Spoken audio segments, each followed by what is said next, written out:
to Investors Hangout, brought to you by Aditya Birla Sun Life Mutual Fund and Value Research. In today's program, we're going to bust the biggest mutual fund myths. With me is the CEO of Value Research, Dhirendra Kumar. Dhirendra, are you ready to bust the myths?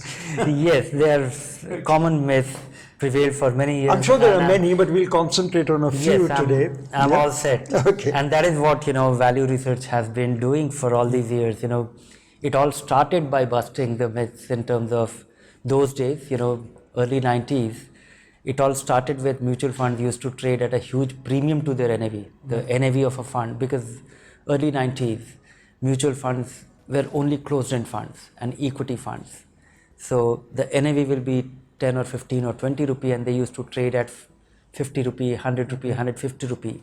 And that is what led to founding of Value Research, the curiosity. And then, of course, from there on, different myths have replaced, and they prevail, and they dominate investors' mind, and they misguide them. No, I'm deviating from the topic, but you need to see, if you ever happen to be here, the library of books that Dhirendra has, and those good old books that you showed me. Yes.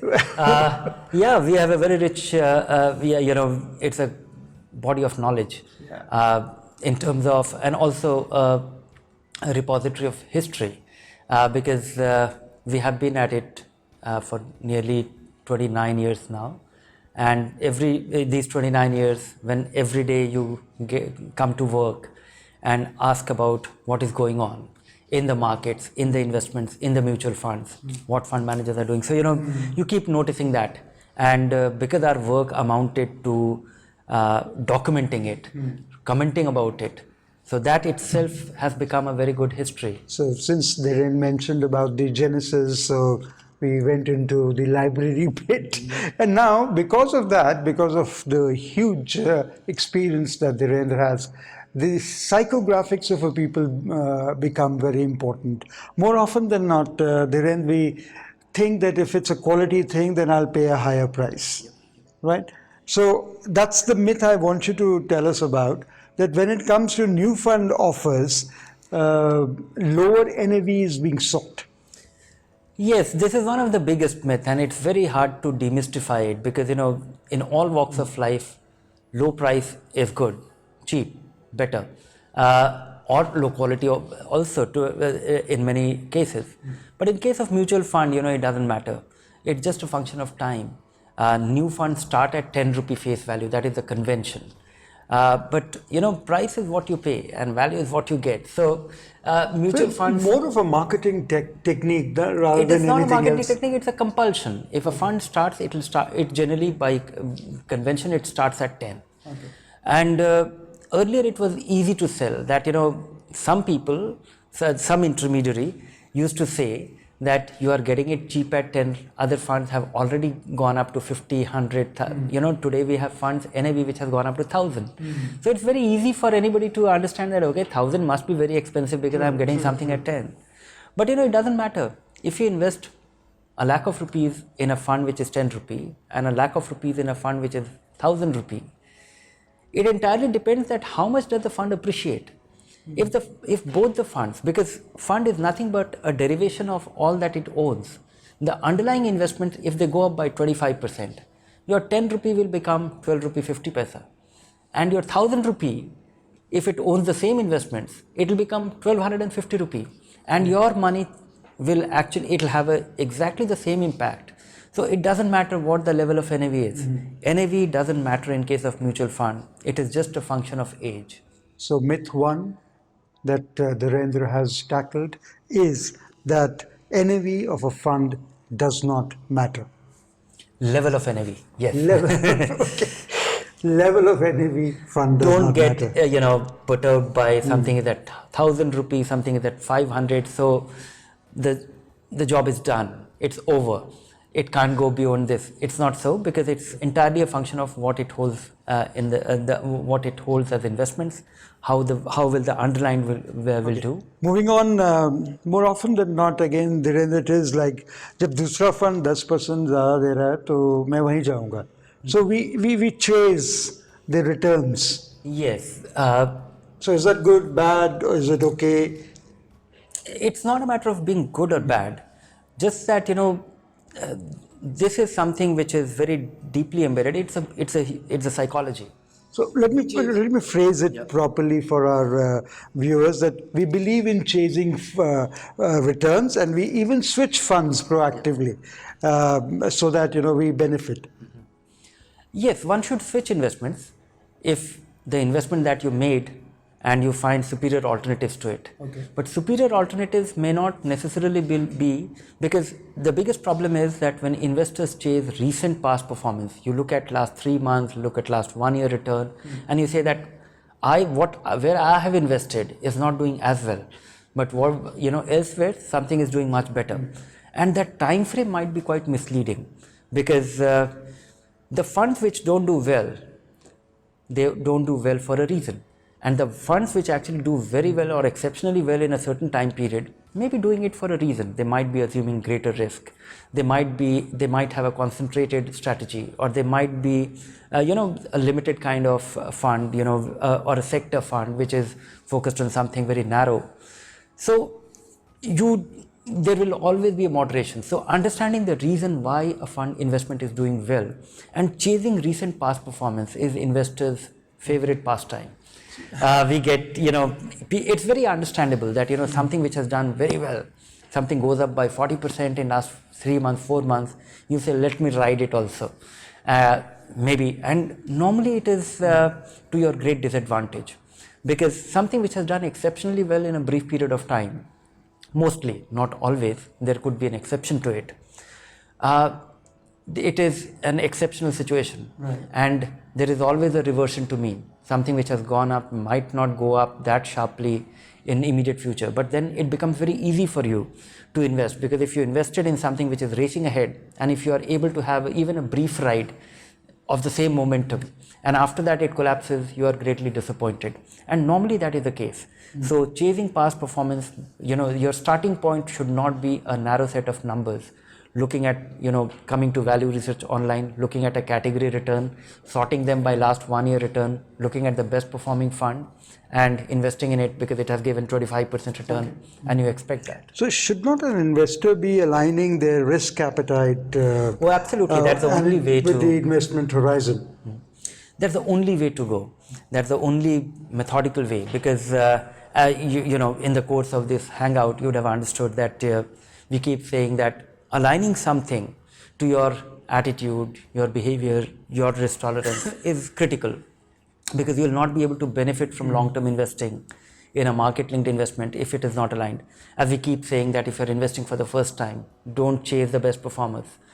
Go for a moderate return, aggressive hybrid, because it will still have 25-30%, because sticking to a plan, setting your expectation, devising a plan and sticking to that plan for a reasonable period. That reasonable period could be 3 to 5 years. That is when you start appreciating it, because before that, if you keep hopping from one fund to another because something else is doing well, but you will generally hop onto something after it has done well, and once you have invested, the investment has to do better or well after that. Okay, and also you have funds for your different needs. Yeah. So accordingly, one should choose. And thereafter, I want to ask you also about the LTCG part of on the equity funds. Would you like to elaborate on that? Yes, that is also a great disadvantage, because if you keep moving from one investment to another, every time you you invest in a fund at 10 rupee and it goes up to 12 rupees and you feel very happy about it, take that money out. If that investment is less than 1 year old, 15% of the gains will be taxable. If you have held it for 1 year, 10% of the gains will go away by way of taxes, long-term capital gains or short-term capital gains. So your capital gets reduced. You don't get the benefit of compounding. All your money is at work. So if you carefully choose an investment and remain invested for a long period of time, you are not liable to pay any taxes till you realize it. So there is an inbuilt incentive system. There is a reward for you for careful selection of an investment and sticking to it for a long period of time, because you are not liable to pay any taxes till you realize it. And every time you realize it, your capital reduces, because your gains get reduced by 10 or 15% depending on the age of investment, and that money doesn't stop working from there on. So, but you mentioned about human psyche, and nobody wants to lose their hard-earned money. So, वो लाज़मी है कि person will look at it, that fund is not doing so, my fund is not doing so well, the other fund is doing. So, how do I stop this urge? No, you will have the urge. So, but How do I keep myself in check? But it will be interesting to for all those people. Today you have the information available. Look at the past. Look at the phase where where something has done exceptionally well, and then it does poorly, and then it starts doing well again. You'll realize that it is extremely difficult if somebody can actually do this magic, that they are always able to find the best fund, best investment which will do well, and they are able to take it out exactly before they stop doing well, and they move on to another fund. That is a very difficult thing to do. If somebody is able to do that magic, by all means, best wishes. But it's a very difficult thing to do. If you can't do that, stick to a plan. Choose an investment, and because one is the long-term capital gains, the other is the exit load. Most funds levy a charge for erratic behavior of investors. If you have invested with at least 1 year or 3 years in time frame in mind, and that is how these funds are managed to deliver you those returns. Like tax saving fund, you can't take your money out for 3 years. That is why it turns out to be a far more desirable experience or rewarding experience for most investors, because investors, even if they get upset, they can't take their money out, and it generally tends to be rewarding for them. Right. Other funds, they can pull their money out, and big decline, investors pull out money. That turns out to be disappointing, a loss-making proposition, and a permanent impairment, a permanent loss for them the moment you realize it.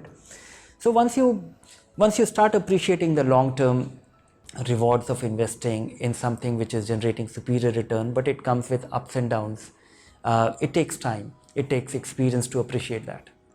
So, we have debunked myth number 2. Don't be hyperactive, and align the fund selection with your risk appetite and investment horizon before looking at the returns. Anything else you want to add? It's Yeah, Should no, we that's move about on? it. That's, Okay, we'll okay. move to the Okay, let's next move on one. to the third myth, and that myth is related to dividend plans. People feel that it's part of NAV and it's okay. Dividend is a reward. And there is a reward. So, how would you like to elaborate on that? Yes, dividend for variety of reason, entirely because the experience, the perception of dividend is that a company makes profit, and if it makes profit, it retains some capital, and remaining money it gives it back to investors. And dividend is a signal, is a symptom that your investments are doing well, getting part of your money back. Or people look at it in terms of a well-performing investment, or that is what they have been used to, that you invested some money, and all other investment that you make, you get some returns. You buy a house, give it on rent, you get your monthly rental income. You make a deposit and you get an interest income. You buy a stock, you get dividends. So it is all a signal that it's all working nicely. That is what they expect in mutual fund too. But when it comes to mutual fund, you are buying something and you are getting a small, assuming that you buy 10 lakh rupees worth of a mutual fund, and assuming that you buy it at 10 rupee, and in a year's time, the NAV becomes 12 rupees, which means your 10 lakh rupee has become now 12. And the fund decides to pay you a 10% dividend on the face value. So you get a lakh of rupees by way of dividend. So you have gotten your dividend back. The design of a mutual fund is that you can take your money back anytime. An open-end fund, you can choose to. So I would say that dividend in mutual funds do not make sense. If you are making a long-term investment, you are getting a part of your money back, which you can take back anytime. So, aren't you losing your benefit on compounding if you? Yeah, one is you're getting a benefit, you're losing on the benefit of compounding. Not only that, you are being taxed. Dividend is subject to dividend distribution tax. In case of fixed income, it is 28.5%, or in case of equity now it is 10%. So if you invest 10 lakh rupees in the previous example I was mentioning, and your investment become 12 lakh rupees, and you get 1 lakh rupee by way of dividend by a fund company, you only get 90,000 rupee. And 10,000 rupees goes by way of dividend distribution tax. And of course that So 90,000 that means rupees, the NAV is reduced NAV is subsequently. reduced by 1 lakh rupees. So your net assets has reduced by, 10 rupee NAV becomes 12 and then gets reduced to 11, and you got 90 paisa, 10 paisa has gone by way of dividend. So nowadays, dividend in most cases do not make sense. Don't get dividend even if you need income from your investments. Don't derive it in the form of dividend. Derive it by a withdrawal plan. Decide how much you want annually, quarterly from your investment. Be moderate about it. Be careful about it. But deriving it in the form of a dividend, because one is that you will be getting a money when you need it by your choice. When you mount a withdrawal plan, that if you invest 10 lakh rupees and you want, say, for sake of simplicity, you want 80,000 rupees a year. So you can say that, okay, give me back 20,000 rupees by way of systematic withdrawal plan every quarter.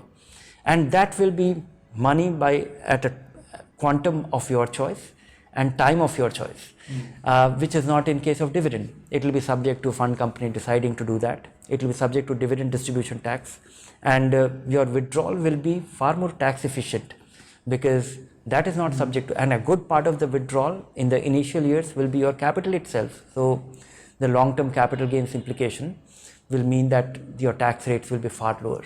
So if you have distributors coming to you saying कि बस dividend मिलने वाला है खरीद लीजिए, that's the old story now. Don't it doesn't get make into sense it anymore. Dhiren, what if somebody has already opted for it? Can they go back? Can they go avoid being part of the dividend scheme?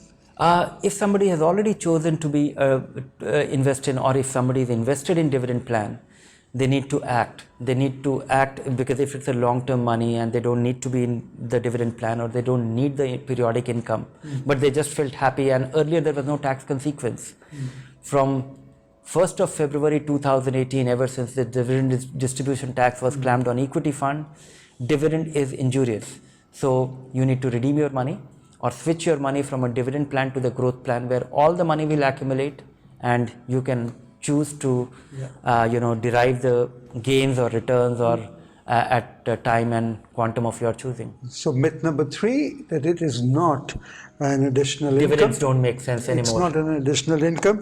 It is like withdrawing a part of your accumulated profit, right? So quickly, can we? Would you like to sum up for people the 3 myths? 1, NAV of a fund.